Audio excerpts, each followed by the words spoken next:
Vamos então abrir a palavra de Deus no texto de segunda carta de Paulo aos Coríntios, capítulo 12. Segunda carta de Paulo aos Coríntios, capítulo 12, versos 7 a 10.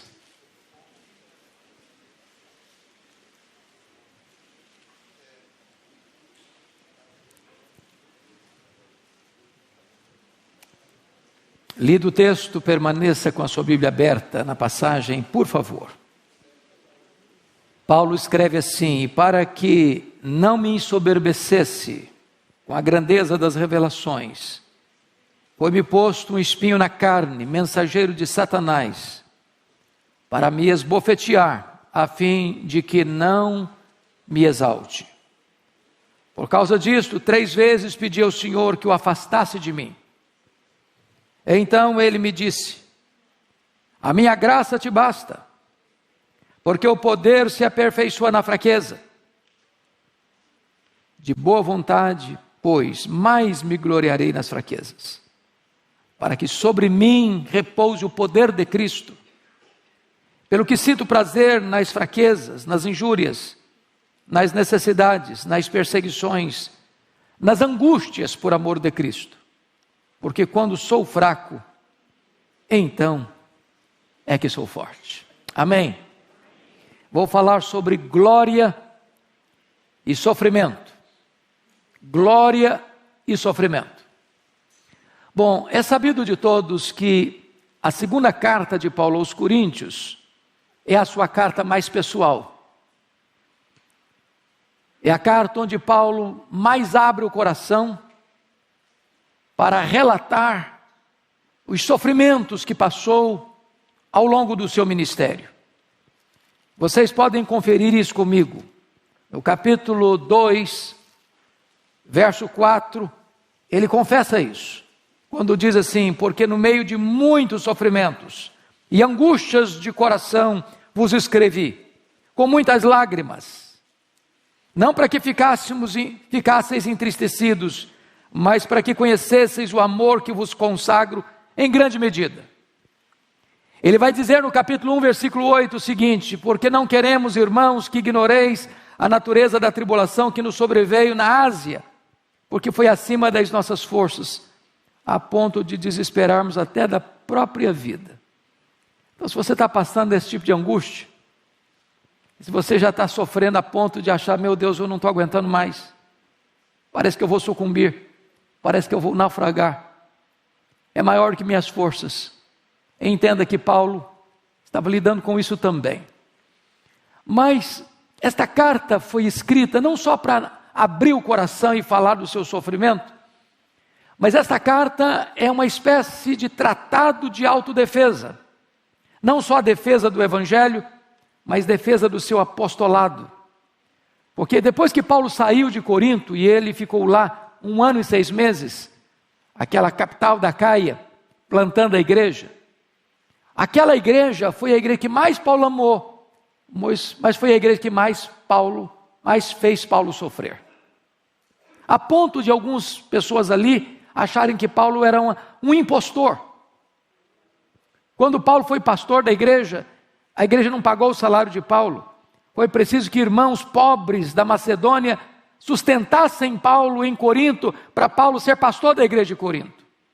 E depois que Paulo saiu, chegaram os falsos apóstolos, com a sua empáfia, com a sua arrogância, com as suas falsas credenciais, dizendo para a igreja de Corinto que Paulo não era um verdadeiro apóstolo, que Paulo não tinha credenciais, que Paulo não tinha as experiências místicas, estáticas, arrebatadoras que precisava ter para ser um verdadeiro apóstolo.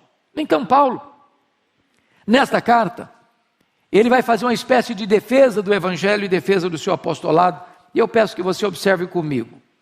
Veja aí capítulo 11, versos 4 a 6. Olha o argumento dele. Se na verdade, vindo alguém, prega outro Jesus que não temos pregado, ou se aceitais espírito diferente que não tendes recebido, ou evangelho diferente que não tendes abraçado, a esse de boa mente o tolerais. porque supõem nada ter sido inferior a esses tais apóstolos. Então o que Paulo está dizendo? É que a igreja de Corinto, que não dera acolhida a ele, como deveria ter dado, enquanto lá esteve, agora está acolhendo, com portas abertas, com coração franqueado, os falsos apóstolos, que enaltecem a si mesmos. Veja comigo, no capítulo 10, no versículo 17 e 18, o que ele diz? Aquele, porém, que se glorie, glorie-se no Senhor, porque não é aprovado quem a si mesmo se louva, e sim aquele a quem o Senhor louva. Notinha de rodapé. Não fica bem você elogiar você mesmo. Então, que seja outro que elogie você. Os falsos apóstolos estavam se auto-elogiando. E Paulo diz, eles estão na contramão, até do bom senso. Mas tem mais, olha comigo aí, por gentileza, o capítulo de número 11, versos 18 a 20. O que ele vai dizer? E posto que muitos se gloriam segundo a carne, também eu me gloriarei. Porque sendo vós sensatos de boa mente, tolerais os insensatos. Ele está usando uma linguagem irônica. Tolerais quem vos escravize, quem vos devore, quem vos detenha, quem se exalte, quem vos esbofeteie no rosto. Ele está fazendo uma crítica aos falsos apóstolos e uma crítica à igreja. Porque os falsos apóstolos se elogiavam, se enalteciam. E a igreja está sendo explorada por esses falsos apóstolos. Eles não estavam atrás do povo, estavam atrás do dinheiro do povo. Queriam explorar o povo, queriam usurpar o povo. E a igreja dando espaço para essa gente. Mas tem mais. Olha aí comigo, capítulo 11, versículo 30. Se tenho de gloriar-me, gloriar-me-ei no que diz respeito à minha fraqueza. Então eu quero terminar esse pano de fundo para entrar no texto.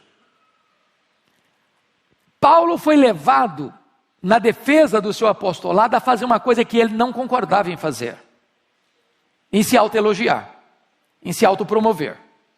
Ele achava isso um contrassenso, uma coisa inadequada para um crente maduro. Porém, uma vez que os falsos apóstolos estavam dizendo e espalhando na igreja de Corinto que Paulo não tinha credenciais, que Paulo não tinha experiências tão arrebatadoras como as deles, que Paulo não era um homem qualificado, então Paulo forçosamente vai registrar uma espécie de experiência que era única dele, que nenhum outro tivera na semelhança dele, para mostrar suas credenciais. E aí é o que vai fazer no capítulo 12, versos 1 a 6. Claro que ele é tão modesto que não é capaz de botar na primeira pessoa, mas ele vai dizer o seguinte: olha, eu conheci um homem, ele está falando dele mesmo, que no corpo ou fora do corpo eu não sei, Deus o sabe, foi arrebatado até o terceiro céu. Primeiro céu é o céu que você vê a olho nu. Segundo céu é o céu do espaço sideral. Terceiro céu é o céu da habitação e do trono de Deus. Ele tivera outras visões. A Bíblia diz que ele teve uma visão lá no caminho de Damasco, quando ele foi convertido. A Bíblia diz que ele teve uma visão em Trode: passa a Macedônia e ajuda-nos. A Bíblia diz que ele teve uma visão em Jerusalém: coragem, Paulo, porque assim como você deu testemunho aqui em Jerusalém, eu quero que você dê testemunho a Roma. Ele tem uma visão do anjo de Deus num navio, à beira de um naufrágio: coragem, nenhum desses 276 que estão no navio vão perecer, eu entreguei toda essa gente na sua mão. Mas agora ele conta uma experiência de êxtase. E ele, ao ser arrebatado até o terceiro céu, ouviu palavras inefáveis que não podem ser ditas, pela beleza, pela grandeza, pela majestade. E então ele entra no texto que nós lemos para mostrar uma coisa: Deus tempera na nossa vida glória e sofrimento.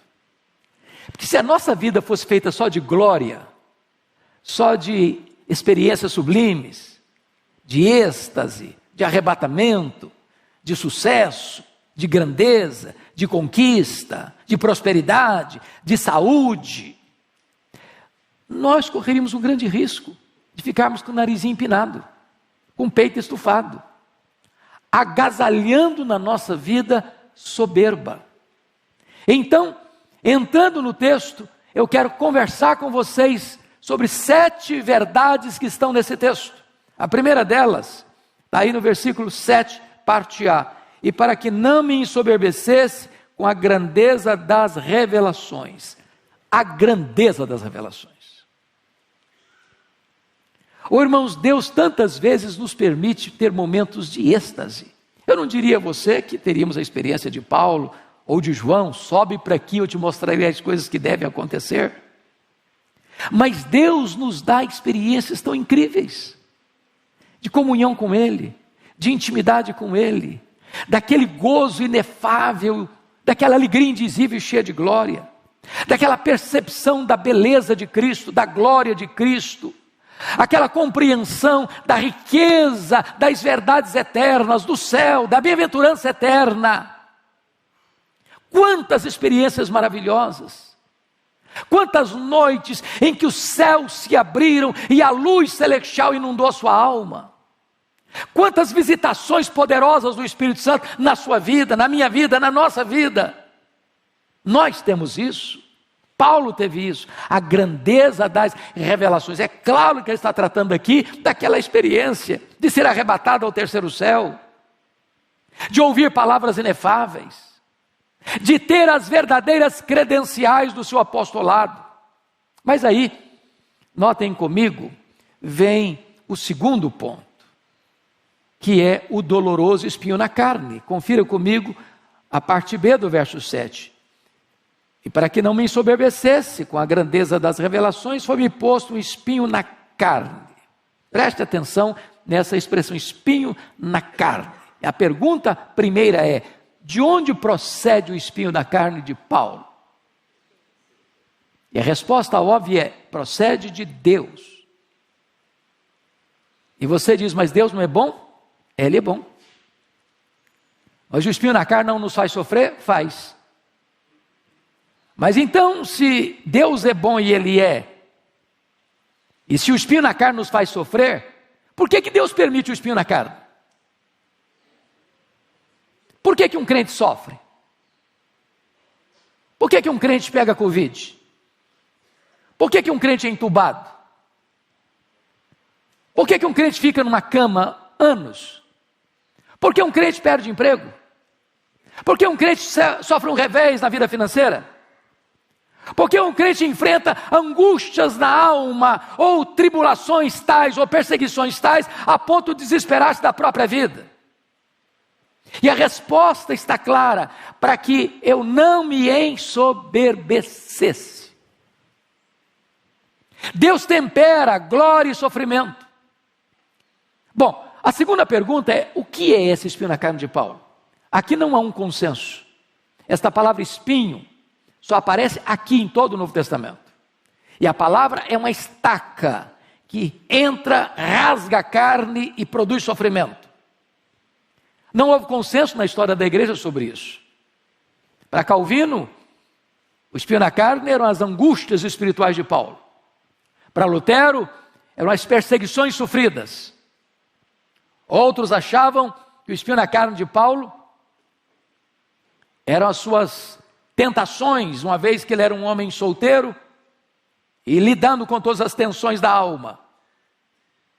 Mas eu quero crer, e até estou convencido disso, embora não seja unanimidade esse entendimento, que o espinho na carne de Paulo era uma enfermidade física.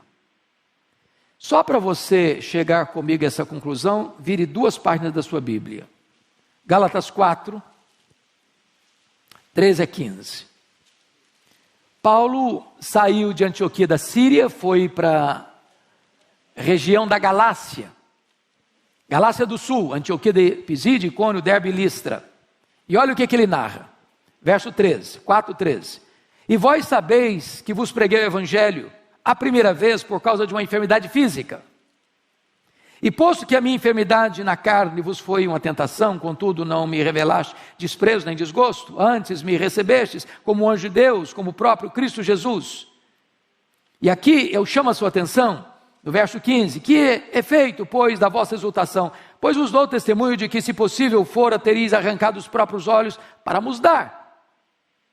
Então, há uma ideia muito eloquente entre os estudiosos, que Paulo contraiu uma doença entre a sua saída de Antioquia da Síria e a sua chegada no destino da primeira viagem missionária. E muito provavelmente ele pega essa enfermidade em Antioquia, em perto da Panfilha, que era uma região alagadiça, pantanosa, e possivelmente ele pegou uma malária que dava uma dor de cabeça alucinante, afetando inclusive a visão. Porque os crentes queriam arrancar os próprios olhos para dá-los a Paulo. Isso não faz sentido se Paulo não tivesse uma enfermidade que afetasse a sua visão. Tanto é fato que Paulo tinha um secretário para escrever suas cartas. Por que não escrevia ele mesmo? Eu acho mais fácil eu mesmo escrever do que ditando para outra pessoa escrever. O raciocínio fica mais rápido, mais claro. Paulo chegou a chamar o sumo sacerdote de parede branqueada, talvez ele não enxergasse tão claro, tão lúcido. O certo é, meus irmãos, que a enfermidade foi colocada nele, e talvez é isso que ele está falando, esse espinho na carne, para acicatar e trazer sofrimento, para que ele não se ensoberbecesse. Eu quero dizer a você que muitos crentes ainda hoje sofrem. Você está sofrendo? Você lida com enfermidade crônica? Precisa tomar remédio todo dia, todo dia. Pois é, às vezes Deus equilibra glória e sofrimento, para que a gente não se ensoberbeça. Terceira lição do texto, as bofetadas de Satanás. Olha aí o versículo 7, a parte C. Veja comigo. Foi-me posto um espinho na carne, mensageiro de Satanás, para me esbofetear, a fim de que eu não me exalte. Você pode perguntar, bom, mas para um pouquinho aí. O espinho na carne vem de Deus. E como é que se veio de Deus, Satanás bate na minha cara com esse espinho? Porque esta é a tarefa de Satanás. Quando a providência é carrancuda, e às vezes Satanás chega para você e diz assim, está vendo aí? Ó? Você não é crente? Você não anda com Deus? Você não é fiel a Deus? Você não faz as coisas direitinho? Você não obedece os preceitos de Deus? Está sofrendo. Está passando por essa magrela. Está passando por essa dificuldade. Olha o seu vizinho lá, ó.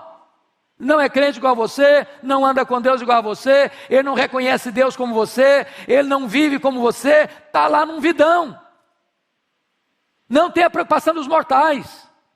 O corpo dele é sadio e nédio, já vem bronzeado de fábrica. E você está passando essa magrela toda. Se Deus amasse você, você não estava nessa. Se Deus amasse você, você não estava passando por isso. Deixa eu lhe dizer algo muito importante hoje. As pessoas mais usadas por Deus foram as pessoas que foram quebrantadas, buriladas, moldadas no cadinho do sofrimento. As grandes lições da vida nós não as aprendemos em dias de festa. Nós as aprendemos no vale da dor. Eu olho a história e vejo homens como Calvino, que passou boa parte do ministério dele acamado. E enquanto acamado estava, ia ditando para os seus secretários as obras que escreveu. Eu fico imaginando um homem da grandeza de Charles Haddon Spurgeon, que tinha gota, sofria, depressão, e muitas vezes tinha que se retirar do púlpito para ir se tratar. Eu fico olhando a história de um homem como John Bunyan, que ficou preso por pregar o evangelho em praça pública 14 anos. Eu fico olhando a história de um David Brainerd, que foi o missionário mais piedoso do século XVIII, e que morre precocemente aos 29 anos, experimentando um poderoso reavivamento espiritual entre os índios peles vermelhas, índios canibais, mas levando a eles a esperança do Evangelho. Eu fico olhando a história de um advogado de sucesso de Chicago, Dr. Spafford, muito rico, mas que ao ter 5 filhos, 1 filho e 4 filhas, sofre um golpe tremendo de ver o seu filho, criança ainda, morrendo.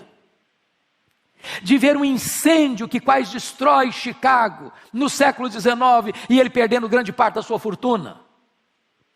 Ao receber a notícia de uma viagem que a sua esposa fez com as 4 filhas para a Inglaterra, e o navio naufraga, e a sua esposa lhe manda um telegrama: salva, porém só. E ao viajar para encontrar a sua amada esposa, diante daquele drama terrível, o Deus que inspira canções de louvor nas noites escuras, coloca no coração dele esta música: se paz a mais doce me deres gozar, se dor a mais forte sofrer, ó seja onde for, tu me fazes saber que feliz com Jesus sempre sou. Esta música tem abençoado milhões de pessoas ao longo dos anos.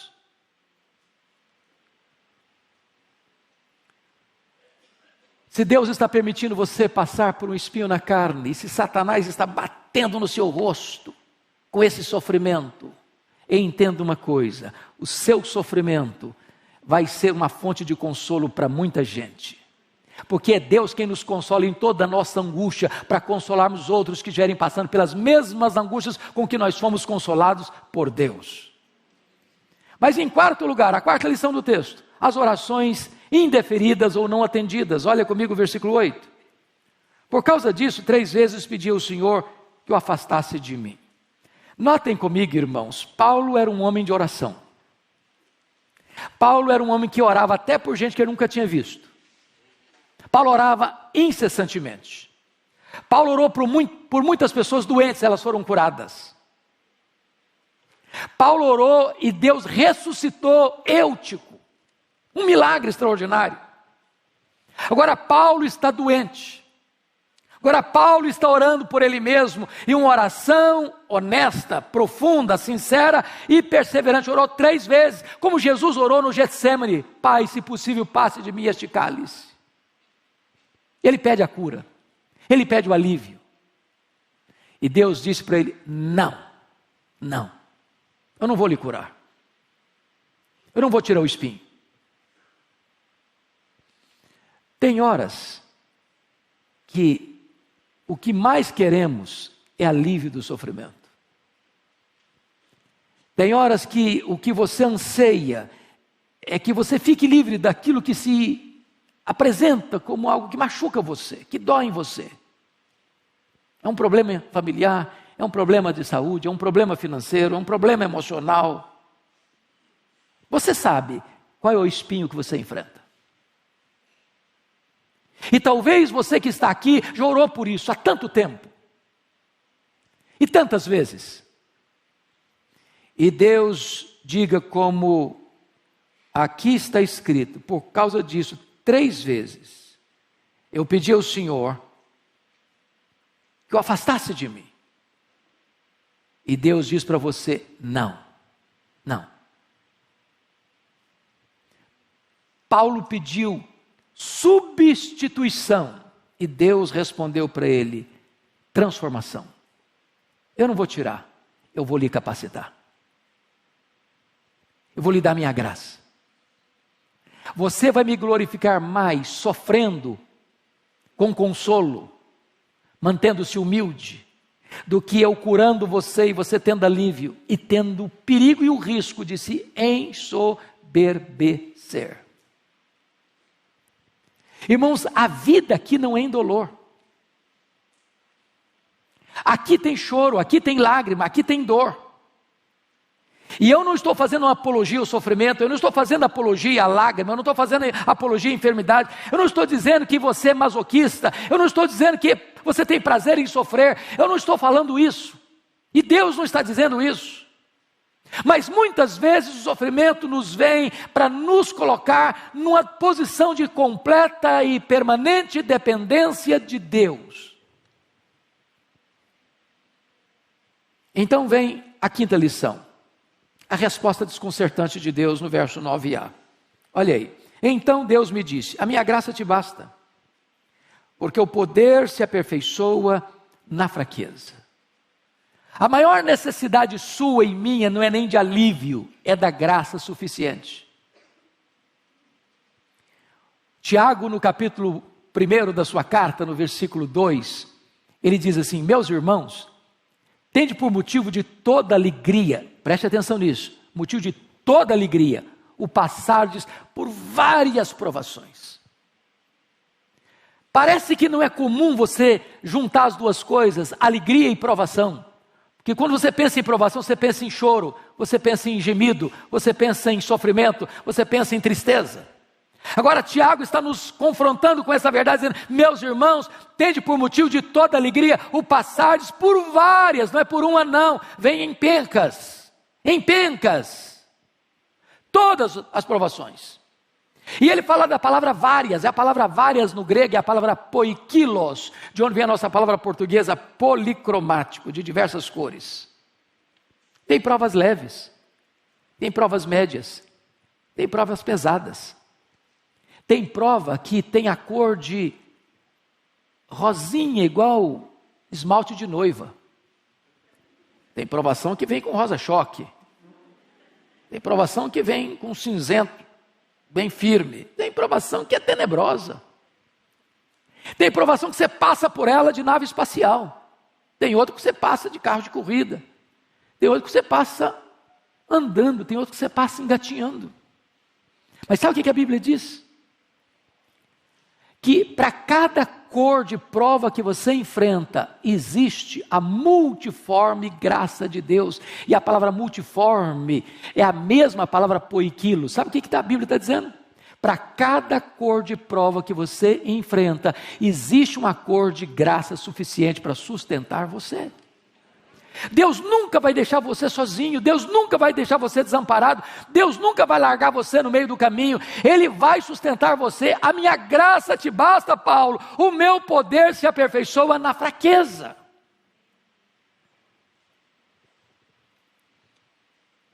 Então vem a sexta lição, a rendição obediente. Confira comigo o verso 9b, por gentileza.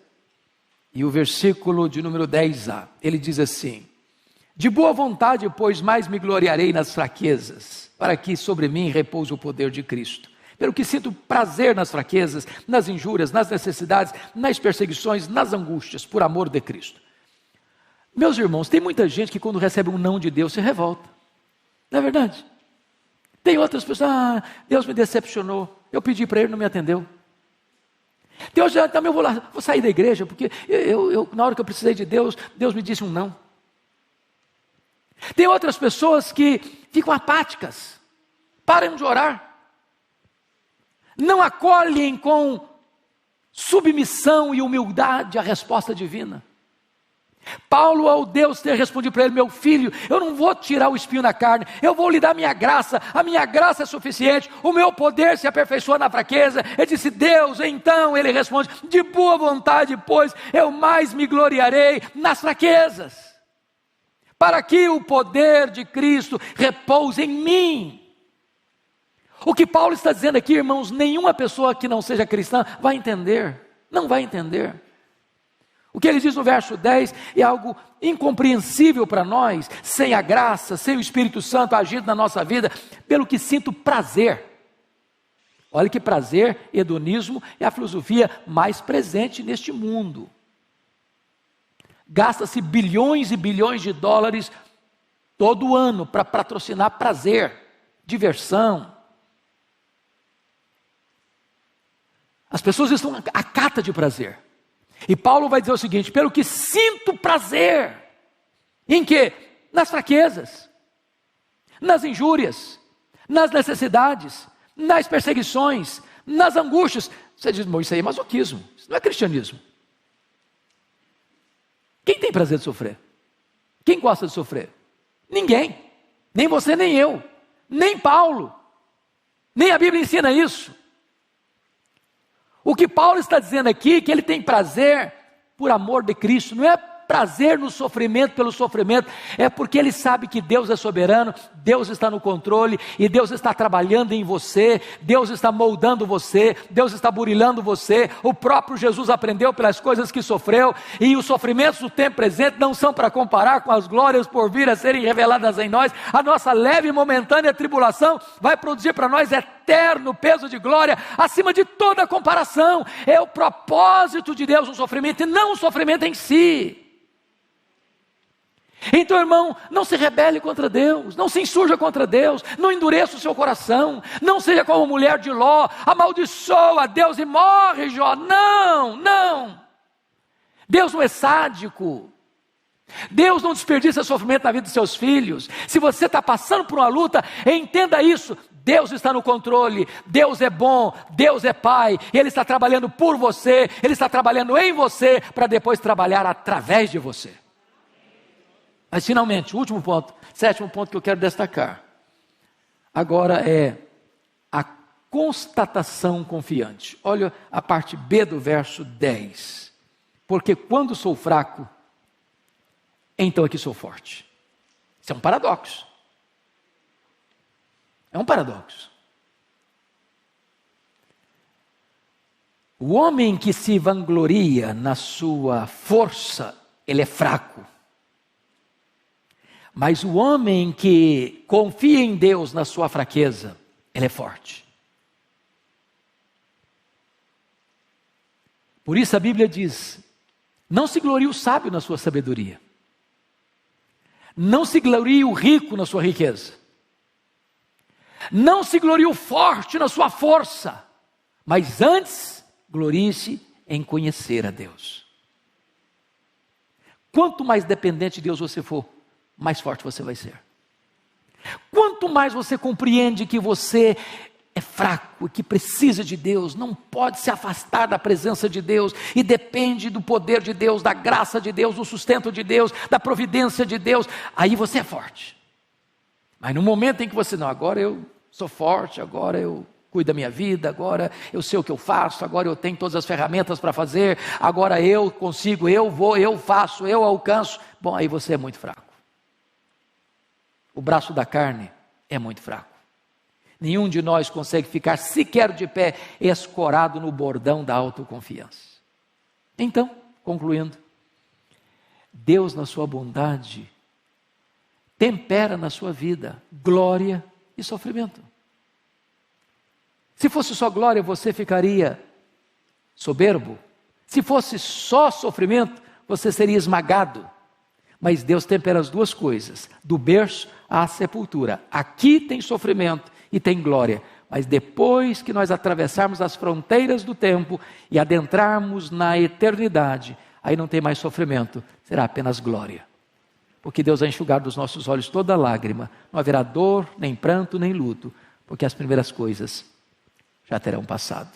Que Deus console o nosso coração nesta manhã. Amém.